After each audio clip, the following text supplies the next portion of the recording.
Okay, so in this video I'm going to go through question number 2 from the 2014 exam paper. So the question is, initially gives you the Mannings equation, and it says using the flow in a rectangular concrete channel with n equals 0.013, b equals 5 meters, slope 1 in 900, and operating with a normal depth of flow of 1.2 meters, show that the critical depth for the flow is 0.9 meters. And you may assume that the minimum specific energy head for a rectangular open channel is given by this following expression. Yep. So that's the first part of the question, is to sort of work out if the critical depth is 0.9 meters. Yep. So that's what I'm going to do. So I'm going to write down all the parameters that are given in the question. So n equals 0.013, b equals 5 meters, slope is 0.001, and y1 is equals to 1.2 meters. So part A says work out what YC is.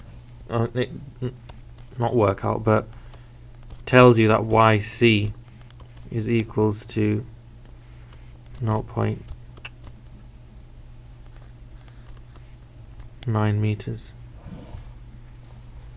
Yep.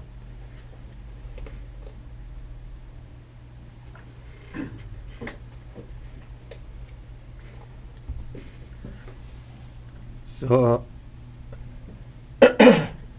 in the question you're given Mannings equation, so you're going to use the Mannings equation to initially work out the velocity, which then you're going to use to work out the discharge, from which then you can work out if YC is actually 0.9. So you've got V equals R to the 2 over 3 S to the half, and that's all divided by N. We know R is equals to area of a wetted perimeter. Now that is equals to 5. Area is B times Y, so B is 5 times Y, which is 1.2, and P is B plus 2Y, so that's B is 5 plus 2 times 1.2. So what you get 6 for that, and 7.4 for P. So R is equals to 6 over 7.4, which is equals to 0.8108 meters. Yep. So now that you've got R, you can work out what V is. So he's got 0.8108 to the 2 over 3 times the slope, which is given in the question, the half, times N, which is 0.013. You get 2.228 meters cubed per second. No, 228 meters per second. Sorry, because it's velocity. So you worked out the velocity of the channel. Now you can work out the discharge. So the discharge is Q equals area times velocity. So the area is B times Y, so it's 5 times 1.2 times the velocity, which we've just worked out is 2.228 meters per second. Now that gives you 13.4 meters cubed per second. So that's the discharge, which is just given by area times velocity. Yep. So now you've got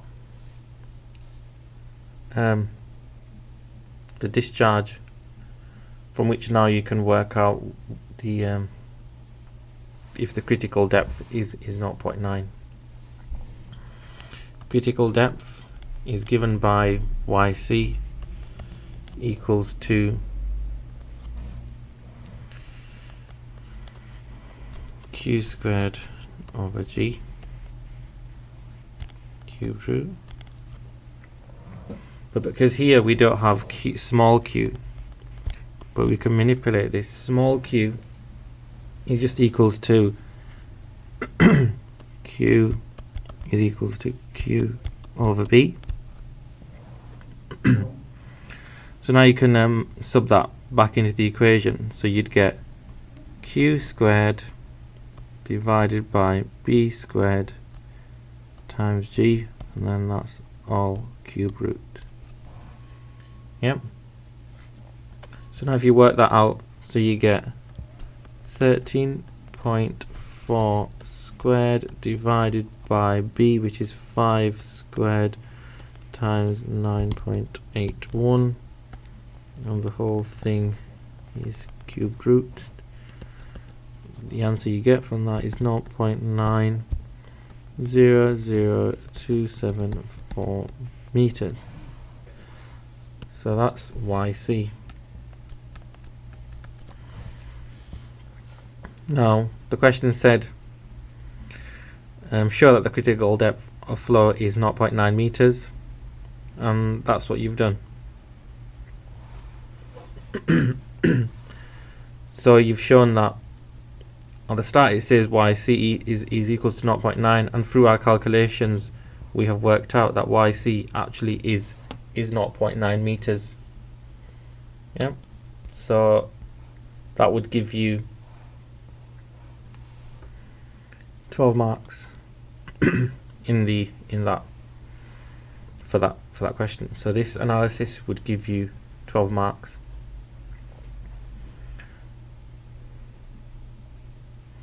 So now for part B, it says determine the height by which the channel bed would be raised, or a short length of channel at which the flow would become critical.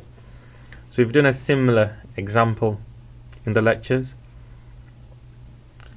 and this is where you're working out the minimum energy. So you're working out, looking at the energy upstream and looking at the minimum energy, and then working out what does how high the bed has to be raised for the flow to actually become critical. Yeah. So there's a similar example in the lecture notes, and we went through it in one of the lectures as well. So part B.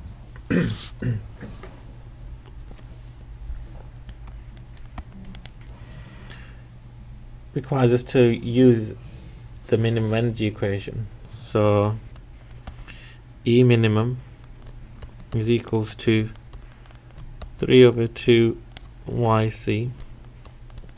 Yep.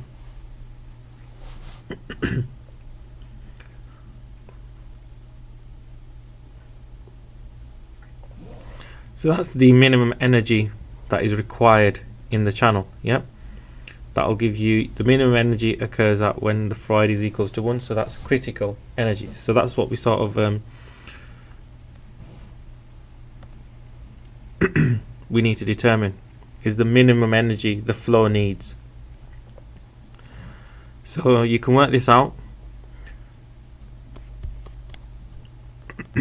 So it's 3/2 times YC, which is 0.900274, and the answer you get from that is 1.350411. Yep. So that's the minimum energy the flow needs. Yep. Now we need to work out the energy upstream. to the energy upstream as well. The energy upstream you just work out by the energy principle, so you'd say Y1 plus V1 squared over 2G.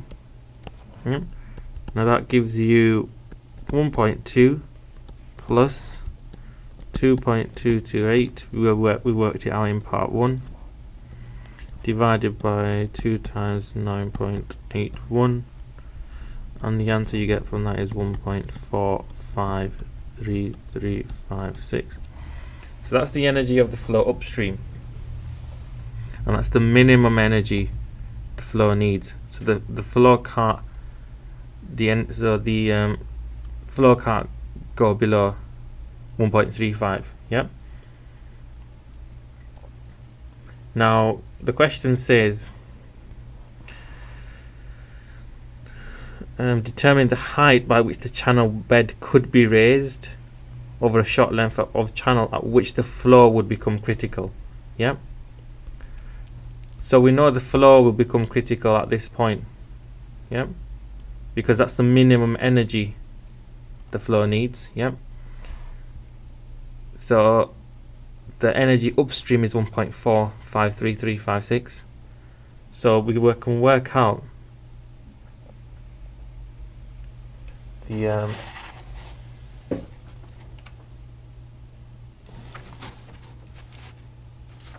height which will give critical flow by doing 1.453356 minus 1.350411. Now that gives you 0.102945. Yep.